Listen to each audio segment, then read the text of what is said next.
이 보궐선거 뒤에 맨 처음 하는 여론조사, 소위 리얼메타 조사가 굉장히 짭니다. 짜. 짠 조사인데 아주 그 대신 리얼메타 조사는 아주 객관성이 비교적 인정받은 아주 좋은 여론조사 기관으로 표현이 되죠.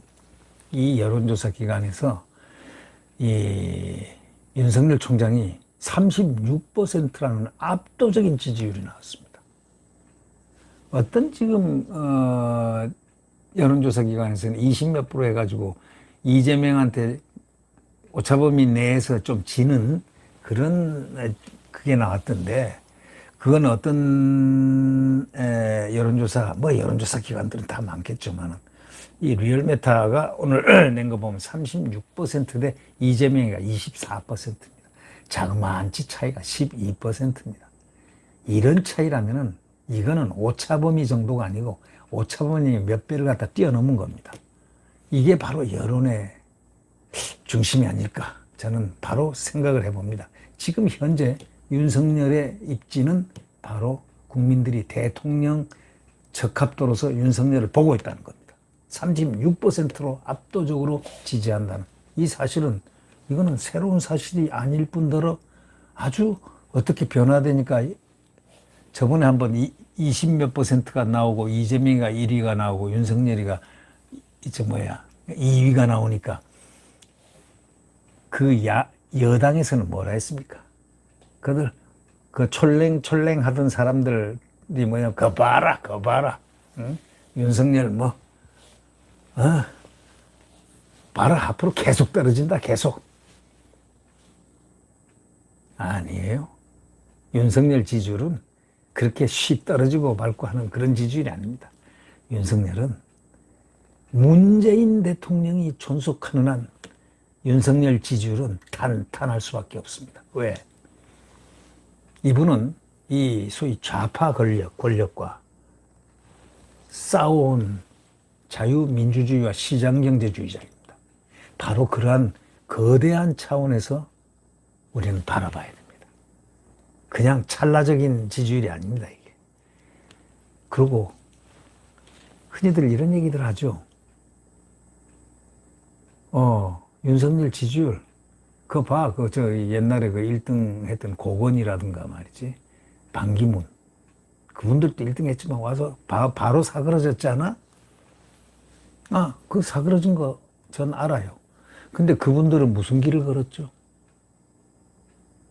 반기문은 위원 사무총장, 그 전에 외교부 장관, 청와대 안보특보, 하면서 외무부 장관, 꽃가마의 길, 그 다음에 위원 사무총장 국가에서 밀어서, 그리고 바로 쫙 금의 환영을 받으면서 마치 대통령이나 다 된 듯이 하고 이렇게 왔지 않습니까? 그 길을 소위 말해서 한국말로 꽃길이라고 그러죠. 꽃길을 걸어온 사람이고. 자, 고건총리도 그렇지 않습니까? 그분은 행정의 달인이라고 표현되죠. 보건복지부 장관도 하고 서울시장도 하고 이렇게 쭉 아주 장관하고 고건총리까지 올라가고 최장수. 나중에 그 대통령 권한대행도 했죠. 그 노무현 대통령 때 탄핵 문제가 있을 때인가요? 언제 대통령 권한대행도 하고 그렇게 했는데, 그분 역시 지지율이 그냥 30몇 %로 그냥 치닫았습니다. 근데 사그리 그냥 없어져 버렸어요. 대선 나간다니까 2, 3개월 만에 그냥 쫙 빠져버렸습니다. 그분 역시 꽃가마기를 걸었지 않습니까? 근데 윤석열을 안 보십시오. 윤석열이 지난 1년 반, 시간으로 보면 1년 반밖에 되지 않지만 정권과 홀로 투쟁하면서 자유헌법, 대한민국 헌법 수호를 했지 않습니까? 그때 누가 헌법 수호를 했습니까? 자, 자유한국당, 이 국민의힘이 헌법 수호를 한다고 투쟁을 했습니까? 홀로 투쟁했죠, 홀로. 그리고 살아있는 권력과 바로 맞서가지고 일신살에 그 일진상의 영달을 위했으면 그도 순간적으로 이렇게 편하고 싶었을 겁니다. 함에도 불구하고 그는 그렇지 않았습니다. 그는 길을 정확하게 살아있는 권력 수사하던 거니까 수사를 하도록. 자, 친정권 검사들이 막 나타났죠. 온갖 수모를 받았죠. 검찰총장으로서 그 밑에 사람들이, 예? 징계를 하는 모의를 하지 않나, 뭐 온갖 얘기들을 다 하죠. 채널A 사건, 자기 밑에 참모를 한 한동훈 검사장은 정말 수모를 당했죠. 왜? 법무부 장관 권력, 국가 권력이 음해를 하니까 무섭더라고요. 멀쩡한 사람도요. 검언 유착의 대상이 돼가지고 무서운 범죄자가 혐의자가 돼가지고 추미애 몰아치는데 무서웠어요. 저는 추미애가 이 끝나면 그래 두고 봐. 너 인생 끝나면은 네가 바로 심판받을 거야 하더니 요즘 심판받더라고요. 오늘 보니까 영 아니야 그 추미애가. 왜? 민주당에서 이번 선거 참패 요인은 추미애하고 조국이야 하고 나선 겁니다. 세상은 그렇다니까요. 다 시간이 지나면 알게 돼 있어요. 이 추미애가 그 당당한 그 권력, 소위 권력 대행자죠. 얼마나 국민들하고 윤석열을 같이 일치가 돼 있고 감성이. 그 윤석열에게 탄압을 가하고 검찰에 탄압을 가하면서 이름은 검찰개혁이라고 했죠. 그 개혁이 무슨 개혁인 줄 아십니까? 조국 수호 검찰개혁 이렇게 했지 않습니까? 그 개혁이 자기들 개혁이에요. 자기 말 잘 듣는 소위 애완견이 되는 그런 애완견 검찰을 원했던 게 그게 개혁의 본질입니다. 이들이 얘기하는 건. 아니 무슨 개혁을 뭐 돈을 먹습니까? 국민들한테 무슨 강압수사를 합니까? 지금 강압수사 하면요 바로 그냥 바로 신문 언론에 때립니다. 다. 그런 게 어디 있습니까? 아니 검찰이 이 검찰처럼 지금 이 윤석열 검찰처럼 깨끗하게 그 검찰권 행사를 한 검찰이 과거에 언제 있었습니까? 그런데 윤석열은 그만큼 탄압받고 결국 나중에 그가 뱉어냈던 말 있죠. 검수완박하니 부패가 완판할 것이다. 검찰 수사권을 다 완전 박탈하고 나면은 그 다음에 부패가 만연할 것이다. 라는 그 말은 바로 그 터미널에 또 나중에 중수청이란 걸 들어가지고 검찰에게 소위 인지를 삼은 겁니다. 검찰총장, 너 검찰총장 안 나가면 너희 검찰 완전히 공중분해 시켜버리고 중수청같이 하나 중수청을 만들겠어 하고 지금 중수청 발의하고 난리가 났지 않습니까? 그러니까 윤석열 총장이 안 되겠다 이거. 이러다 검찰의 정말 마지막 최후 보루까지 뭉개버리겠구나 이 정권이. 내가 떠나야지 하고 떠난 거 아닙니까? 국민 여러분 우리 같이 봤지 않습니까?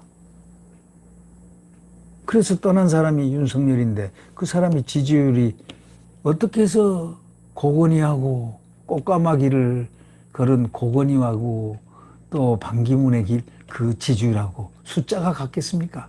숫자는 같대 내용성이 하늘과 땅 아닙니까? 흙과 백입니다. 윤석열은 꽃가마 길이 아니고요. 형극의 길을 걸었습니다. 그가 검찰총장 돼가지고 하루라도 검찰총장이라 속된 말로 폼 잡고 하고 검찰총장 뭐 한 적이 있습니까? 그저 여성 무슨 장관 하나 추미애라는 사람이 와가지고 그저 그냥 난도질을 하는데 아무도 말리지 않죠. 대통령 임명권자도 가만히 방치하고 있죠. 그런데 무소불위야. 그 다음에 추미애를 전부 다 지지하고 있죠. 이 여권에서는 저 사람이 밀명을 띄고 왔구나. 국민들은 알았습니다. 윤석열을 제거하라고는 밀명을 띄고 왔구나. 임기제인 윤석열. 저 사람은 털어서 먼지 안 나오는 사람이니까, 털어서 안 나오는 먼지 안 나오는 사람, 저거 내쫓을 길이 없으니까 빨리 애완견 길을 그 검찰을 만들어야 되는데 내가 이 좋은 내 마음에 드는 검찰을 만들어야 되는데 이거 만들기가 제가 있는 동안은 힘들겠어? 라고 생각할 수도 있겠죠. 윤석열 총장은 그래서 그 길을 검찰을 지키고 또 정말 그가 말한 대로 법과 원칙대로 그 국민을 바라보고 가면서 홀로 와서 현극의 길을 걸어왔습니다. 그 사람의 1년 반의 검찰 생활은요, 검찰총장 생활은 아마 10년, 나 타인의 10년 이상의 소위 정치적인 학대와 정치적인 소위 속박과 정치적인 엄청난 탄압을 받은 사람입니다. 국민들이 왜 그를 지금 지지해 주겠습니까? 이렇게 환호해 주겠습니까?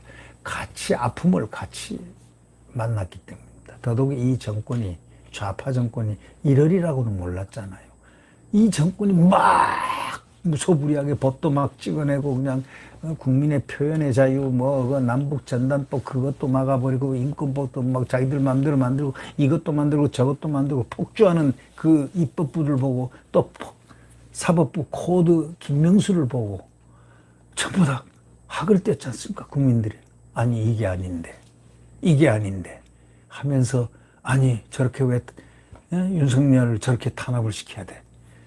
이래서 같이 걸어온 길입니다. 그 길을 제가 얘기할 때 현극의 길이라고 합니다. 그 현극의 길을 걸어온 윤석열이 36%가 이게 저번에 한번 어느 무슨 조사에서 얼마 전이죠. 일주일도 채 안 됐죠. 바로 직전인데 그때가 아주 지지율이 폭 떨어져가지고 이재명이가 1등하고 그 사람이 2등하니까 거봐라 하고 여당들이 집권 여당들이 난리를 치더라고요. 또 지지자들 또 그렇게 얘기하고요. 이제는 쭉쭉쭉쭉 떨어진다. 아니에요. 저는 그렇게 얘기 안 했잖아요. 윤석열이가 검찰총장 나가면 지지율이 펌핑으로 올라갈 거라고. 그래서 이제 윤석열 총장도 지지율이 또 출렁거릴 때도 있습니다. 출렁거릴 때 있지만 문재인 대통령이 있는 한 프레임이 지금 어떻게 됐냐. 친문 프레임인데 반문 프레임으로 딱 짜여 있습니다. 국민들의 내리 속에는 이 정권 교체라는 감정이 있는 한 정권 교체를 할 수 있는 소위 액터로서는 윤석열이라고 생각하는 그 차원이 많습니다. 바로 현극의 길을 걸어왔던 그런 사람 말이죠. 정치적 탄압을 받은 사람들이 나중에는 승리하는 경우들이 흔히 많이 있었습니다. 잘 우리 생각해 보시죠. 만델라도 그런 유형 아닙니까? 네. 결국 저는 이런 생각하고 있습니다. 윤석열 지금 정권 교체가 필연적이라 하면은 자, 국민의 힘에서 한 사람을 키워서 누군가 나올 거예요. 한 사람 아니라 두 사람, 세 사람. 또 거기서 막 치열하게 경선을 해야 됩니다. 원희룡도 나오고 누구도 나오고 거기서 신진도 나오고 그래서 같이 레이스를 걸어서 거기서 당선되는 사람, 후보. 거기하고 윤석열하고 또 레이스를 걸어야 됩니다. 그래서 국민들의 단일화, 국민 단일화를 받아야 됩니다. 그래야만 정권이 교체가 될 수 있습니다. 안 그러면 이 권력은 무슨 수단과 무슨 방법을 동원할지 모르기 때문입니다. 그러니까 흥행이 국민적인 아주 환호가 있는 흥행이 돼야 됩니다. 이 흥행이 안 되면 절대 안 됩니다. 그래서 국민의힘에서는 지금 인재를 왜 자꾸 맡고 있느냐 하는 게 바로 홍준표 아닙니까? 홍준표 굉장히 대통령 리더십도 갖출 수 있는 분이고 그분은 다양한 리더십이 있고 또 대통령 후보로 나가서 지난번 문재인과 싸워서 2등 했죠. 차점했지 않습니까? 그 안 좋은 환경에서도.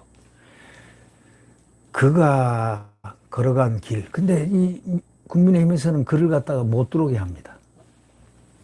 뭔가 정치적인 복선이 있다는 얘기들이 많이 흘러나오고 있는데 제가 그 복선은 잘 모르니까 왜 그런지 모르지만 그래서 이 주시를 하고 있습니다. 국민의힘이 그래 망하려면은 그래 해봐라. 사람을 유능한 홍준표를 안 들여놓고 국민의힘 너가 잘 되는 거 한번 보자. 이런 식이죠. 제가 볼 때는.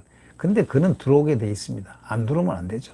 들어와서 같이 경선하고 이분은 당권에는 관심이 없다니까 경선해서 안 되면 안 되는 거고 되면 되는 거고 그건 나중에 그 당원의 뜻에 맡기면 되는 거고.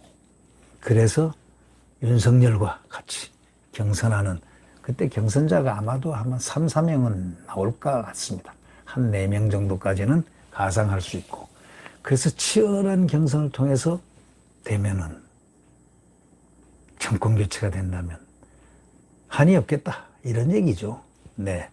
이 36%를 갖다가 압도적으로 가지고 이재명이 24%, 이낙연이가 12%인데 이재명과 차이가 가히 12%나 차이가 난다니, 우리는 이것이 민심이라는 것 이번에 봤지 않습니까?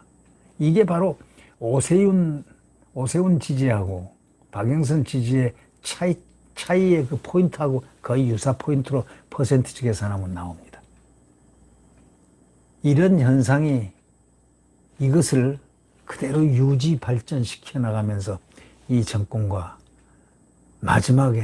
마지막까지 좌파 정권과 투쟁을 해서 자유민주주의를 지켜내는, 바로 이 최후의 승자는 이렇게 함으로써, 또 국민의힘에서 또는 야당에서, 이 야당에도 지금 훌륭한 분들 많습니다. 지금 또 이 국민의힘뿐이 아니고 뭐 원희룡도 있고, 저쪽에 가면 또 고영주라는 신당을 만든 그분도 있고, 또 저쪽에 어떤 분도 있고, 당도 괜찮은 분들이 많습니다. 그래서 결국 모두 다 한 동아리 안에, 용광로 안에 전부 다 넣어가지고 용융을 시켜서 한 사람 한 가지의 큰 자유의 종을 만들어내는 것, 이것이 경선 아니겠습니까? 저는 그런 희망으로 아주 해피하게 있습니다.